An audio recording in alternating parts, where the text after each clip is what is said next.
তো বন্ধুরা, আপনারা মোবাইলের স্ক্রিনে দুইটি কাপেলকে দেখতে পাচ্ছেন। তো এই কাপেলগুলিকে ভালো করে লক্ষ্য করে দেখুন, তারপরে বলুন তো দেখি এখানের মধ্যে কোন কাপেলটি ভূত, 1 নম্বর না 2 নম্বর। এটি বলার জন্য আপনাদের 10 সেকেন্ড সময় দেওয়া হলো।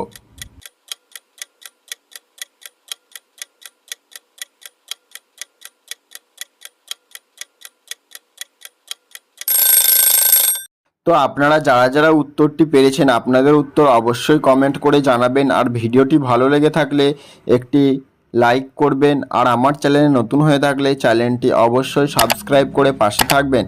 আর যারা যারা পারেননি, চলুন আমি আপনাদের উত্তরটি বলে দিই। তো আপনারা ভালো করে লক্ষ্য করে দেখুন, এখানে 2 নম্বর কাপেলটি ভূত। কারণ দেখুন তাদের পিছনে একটি মিরর বা আয়না রয়েছে, তাতে দেখুন যে মহিলাটি রয়েছে সেই মহিলাটি সম্পূর্ণ আলাদা, তারা হাতে ফুলটিও দেখুন আলাদা দেখা যাচ্ছে।